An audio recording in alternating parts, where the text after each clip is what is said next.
Pernah nggak sih lo ngerasa gini? Gue udah hidup hemat, nggak jajan aneh-aneh, nggak flexing, tapi kok duit tetap seret ya? Atau pertanyaan yang lebih nyentil, jangan-jangan yang salah bukan penghasilan gue, tapi cara gue ngerti soal hemat itu sendiri. Belakangan ini, isu soal ekonomi, krisis, gaya hidup, semuanya rame banget. Feed penuh orang teriak-teriak, bilang kelas menengah bakal hancur, nabung percuma, hidup makin susah, besok kiamat finansial. Jujur aja, kebanyakan konten itu bukan bikin lu siap, tapi bikin lu tegang, panik, dan ujung-ujungnya bingung mau ngapain. Gua nggak di sini buat nakut-nakutin lu. Gua juga nggak mau cocok logi, nambil satu gejala kecil terus disimpulin dunia mau runtuh. Kita tarik rem dulu, tarik napas, santai. Topiknya berat, iya, tapi otak kita nggak boleh ikut berat dan kabur. Masalahnya sering bukan karena orang kurang berhemat, tapi karena definisi hemat yang kita pegang itu mungkin udah usang. Dibentuk sama nasihat lama, kondisi lama, dan realita yang udah berubah. Dan ironisnya, banyak orang merasa udah melakukan hal yang benar, padahal justru di situ jebakannya. Di channel ini, gua nggak mau berdiri di atas lu, gua di samping lu. Kita ngobrol kayak dua orang yang sama-sama capek mikirin hidup, cicilan, dapur ngebul, dan masa depan yang rasanya makin kabur. Gua juga ngerasain tekanannya. Jadi kalau lu ngerasa sendirian mikir ini, enggak, lu nggak sendirian. Judul video ini soal kesalahan besar tentang gaya hidup hemat yang jarang disadari. Tapi fokusnya bukan judulnya, fokusnya hidup lu, energi lu. Kenapa lu ngerasa udah disiplin, tapi kok mental dan finansial tetap terkuras? Kenapa hemat malah bikin capek, bukan bikin napas lega? Dan sebelum kita masuk lebih dalam, satu hal harus jelas. Ini bukan video solusi instan, bukan juga video ramalan kiamat. Ini soal ngerapihin cara mikir dulu. Karena kalau cara mikirnya salah, sehemat apapun lu hidup, hasilnya tetap gak kemana-mana. Oke, kita tenang dulu di sini.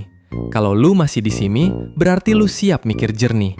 Dan itu udah langkah pertama yang jarang orang ambil. Sebelum lanjut, gue mau ajak lu berhenti sebentar. Coba tulis di kolom komentar. Lu nonton video ini dari kota mana? Gue pengen tahu sejauh mana obrolan kayak gini nyampe ke kota lu. Jakarta, Surabaya, Medan, kota kecil, pinggiran, desa, tulis aja. Karena konteks hidup orang beda-beda, tapi tekanan finansialnya, anehnya mirip. Sekarang kita tarik isu ini lebih dekat, bukan ke grafik, bukan ke istilah ribet, tapi ke hidup lu sendiri. Coba gua tanya pelan-pelan, gaji lu masuk tiap bulan, lalu keluar kemana aja? Dapur, listrik, air, internet, transport, cicilan, belum nongkrong, belum jajan kecil, belum hadiah buat diri sendiri karena capek. Dan lu mungkin bilang, gue udah hemat kok. Masak sendiri, bawa bekal, jarang liburan, gak ganti HP tiap tahun. Pertanyaannya, kenapa masih ngos-ngosan? Kenapa tiap akhir bulan rasanya kayak lari maraton tanpa garis finish? Kenapa nabung berasa berat? Bukan karena gak niat, tapi karena emang sisanya segitu-gitu aja. Kenapa tiap ada kebutuhan dadakan, sakit dikit, motor rusak, keluarga minta tolong, mental langsung goyah? Coba jujur sama diri sendiri, hemat versi lu itu ngurangin kesenangan atau ngerem kebutuhan? Karena dua hal itu beda, tapi sering disamain. Lu mungkin stop jajan kopi, tapi cicilan tetap jalan. Lu mungkin gak liburan, tapi biaya hidup naik pelan-pelan. Lu mungkin disiplin, tapi gaji lu stagnan. Dan yang bikin capek itu bukan cuma angka, tapi rasa bersalah. Rasa kayak, gue udah berusaha loh, kok hasilnya gini-gini aja? Pelan-pelan muncul pikiran, apa gua yang kurang pinter? Atau lebih parah, apa emang hidup segini doang? Coba lihat dapur lu, bukan soal mewah atau enggak, tapi soal kontrol. Lu masih bisa atur menu, atau udah mulai kompromi sama kualitas? Coba lihat cicilan, apakah itu alat bantu hidup, atau rantai yang pelan-pelan ngerem semua pilihan? Dan satu pertanyaan yang jarang orang berani tanya ke diri sendiri, kalau kondisi ini jalan 5 tahun lagi, hidup lu naik atau cuma bertahan? Gua nggak minta lu jawab sekarang. Gua juga nggak mau langsung ngasih jawaban. Karena tujuan segmen ini cuma satu, bikin lu sadar, ini bukan isu jauh. Ini bukan soal ekonomi global. Ini soal pagi lu, malam lu, dan rasa capek yang lu pendam tiap hari. Kalau sambil nonton ini lu ngerasa, anjir, ini kayak ngomongin hidup gua, berarti kita lagi di jalur yang benar. Tenang, kita belum bongkar apa-apa. Kita cuma lagi nyorot cermin ke hidup lu sendiri. Dan dari sini, baru kita bisa ngomong lebih dalam. Pelan-pelan, logis, tanpa panik. Kalau lu siap, nanti bilang. Untuk sekarang, cukup sadari satu hal. Ini bukan soal hemat atau boros doang. Ini soal cara main yang mungkin salah dari awal. Oke, kalau lu masih nonton sampai titik ini, gua anggap lu bukan penonton iseng. Lu lagi nyari pegangan. Bukan motivasi kosong, tapi kerangka buat ngerti apa yang sebenarnya lagi terjadi di hidup finansial lo. Gua mau jelasin posisi video ini dulu. Ini bukan ceramah, bukan juga tips hemat ala influencer. Ini peta, cara baca medan. Biar lu nggak jalan sambil merem di kondisi yang terus berubah. Karena masalah finansial hari ini bukan soal lu males atau boros, tapi soal banyak orang main game baru pakai aturan lama. Dan jujur aja, kerangka kayak gini nggak pernah diajarin di sekolah. Kita diajarin nabung, diajarin kerja keras, diajarin hidup sederhana, tapi nggak pernah diajarin satu hal penting. Kapan prinsip itu berhenti relevan dan kapan malah jadi jebakan. Makanya banyak orang ngerasa gue udah ngelakuin semuanya dengan benar, tapi hasilnya nihil, capek, stuck, jalan di tempat. Dan yang paling bahaya, lu nggak sadar kenapa. Di video ini, gue mau bawa lu ke satu simulasi cara mikir. Gue nggak akan langsung ngasih solusi, tapi gue akan bongkar 3 dampak brutal dari kesalahan memahami gaya hidup hemat. 3 dampak yang nggak kelihatan di awal, tapi efeknya ngerogotin hidup pelan-pelan. Mental, finansial, pilihan hidup. Tenang, dampaknya belum gue buka sekarang.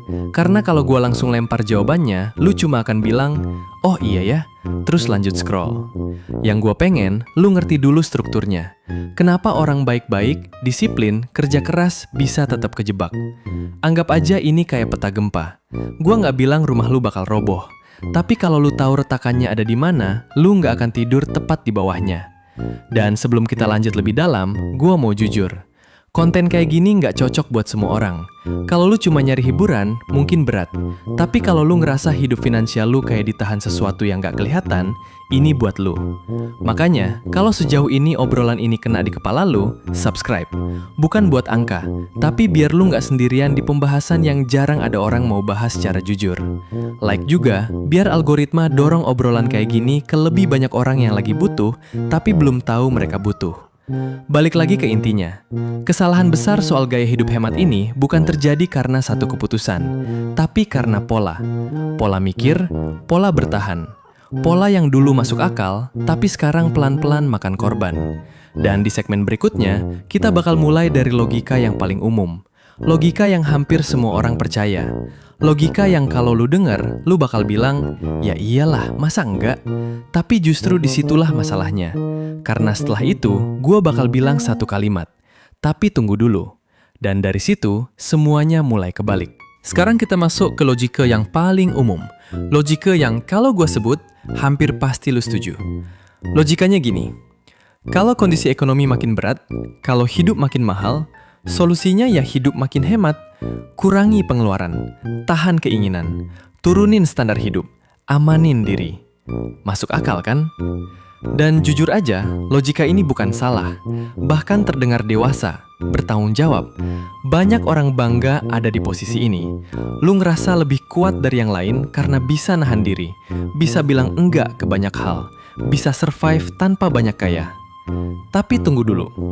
Pertanyaannya bukan hemat itu baik atau enggak. Pertanyaannya, hemat yang kayak gimana dan di kondisi yang kayak gimana. Disinilah paradoksnya mulai muncul. Karena di dunia nyata hari ini, ada satu fenomena aneh. Semakin keras orang berhemat, semakin capek hidupnya. Bukan makin aman, bukan makin longgar, tapi makin tegang, makin sensitif, makin gampang ambruk kalau ada satu masalah kecil. Kenapa bisa gitu? Karena hemat yang dipraktikkan kebanyakan orang itu hemat defensif, bukan hemat strategis. Hemat defensif itu refleks bertahan, kayak orang lagi hujan badai, terus jongkok sambil nutup kepala. Aman, mungkin, tapi lu nggak kemana-mana. Lu potong jajan, lu tahan hiburan, lu tekan kebutuhan kecil, tapi struktur hidup lu nggak berubah.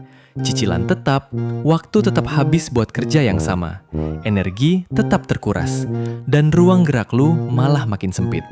Ini paradoks utamanya. Hemat yang niatnya melindungi masa depan justru mengorbankan kapasitas masa depan. Pelan-pelan tapi konsisten. Karena apa yang biasanya dipotong pertama kali waktu orang berhemat mati-matian, bukan cicilan besar, bukan kewajiban, tapi hal-hal yang sebenarnya bikin hidup naik kelas. Waktu belajar, kesehatan, jaringan sosial, kualitas makanan, kualitas istirahat. Lu mungkin bilang, itu kan kecil. Iya, kecil, tapi akumulatif. Dan sistemnya bekerja pelan, nggak dramatis, nggak kelihatan. Lu nggak langsung jatuh miskin, lu cuma stuck. Ini bukan soal lu salah ngatur duit.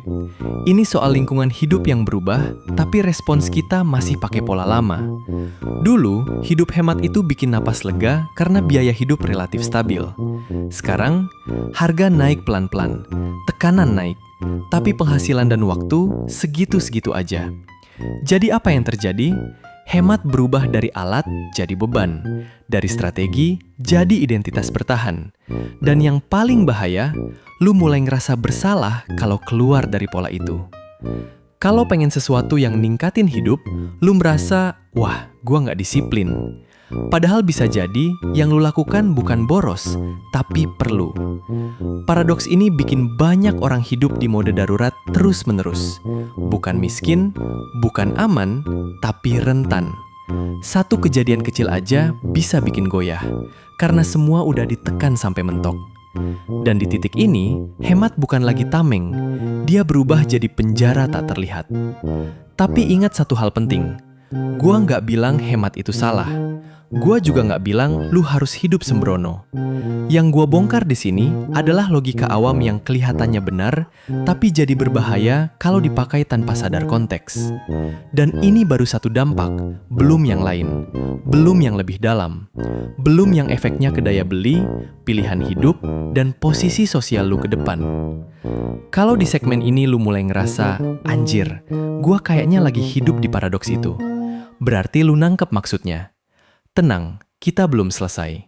Justru sekarang, kita baru masuk ke bagian yang lebih konkret. Di segmen berikutnya, gua bakal bikin ini semua kelihatan nyata. Pakai angka sederhana, pakai simulasi yang bisa lu bayangin. Dan dari situ, lu bakal mulai lihat kenapa ada orang yang kelihatan biasa-biasa aja tapi aman. Dan ada yang kelihatannya udah hemat banget, tapi pelan-pelan kehabisan napas. Sekarang kita bikin ini semua lebih kebayang. Bukan teori, bukan wacana, tapi simulasi sederhana yang mirip sama hidup banyak orang. Bayangin ada dua orang, sebut aja A dan B. Dua-duanya gajinya sama, misalnya 6 juta sebulan. Tinggal di kota yang sama, biaya hidup mirip. Sama-sama bukan orang boros, sama-sama pengen aman. Orang A hidup super hemat, masak sendiri, jarang keluar, 0 hiburan. Pengeluaran ditekan sampai mentok. Dari 6 juta, dia bisa sisihin 1 juta. Kelihatannya disiplin kan? Orang B juga hemat, tapi beda pola. Dia nggak ngejar sisa terbesar. Dia jaga ritme hidupnya. Masih keluar ketemu orang, masih jaga makan, masih beli hal kecil yang bikin energinya balik. Sisa tabungannya cuma 500.000. Secara angka bulanan, A kelihatan menang. Masalahnya bukan di bulan ini. Masalahnya di bulan ke-18, ke-24, ke-36. Masuk tahun kedua, A mulai capek. Kerjaannya sama, tekanannya naik. Karena hidupnya full nahan, satu masalah kecil aja bikin mental drop. Begitu drop, performa kerja ikut turun. Kesempatan naik, lewat. Energi buat nyari peluang sampingan, nggak ada. B bukan lebih pintar, dia cuma nggak hidup di mode darurat terus. Jaringannya jalan, kepalanya masih agak longgar. Ada obrolan, ada peluang kecil. Naiknya pelan, tapi ada gerak. Sekarang kita tarik ke angka kasar. Inflasi kecil aja, anggap 5% setahun. Biaya hidup naik, daya beli turun. A masih nabung 1 juta, tapi nilainya makin tipis. Dan yang paling mahal sebenarnya bukan uangnya, tapi kesempatan yang dia lepas karena terlalu fokus bertahan. Sekarang pemilahan nasibnya mulai kelihatan. Kelompok pertama, orang yang hidupnya nggak mewah tapi punya ruang. Ruang mikir, ruang adaptasi, ruang geser strategi. Mereka mungkin nggak kelihatan kaya tapi nggak rapuh. Kelompok kedua, orang yang kelihatan super disiplin, super hemat, tapi hidupnya kaku. Satu gangguan aja bikin semua goyah. Motor rusak, sakit seminggu, keluarga butuh bantuan, langsung jungkir balik.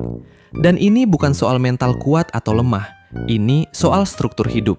Hemat defensif bikin struktur lu kering. Nggak ada bantalan energi, nggak ada fleksibilitas.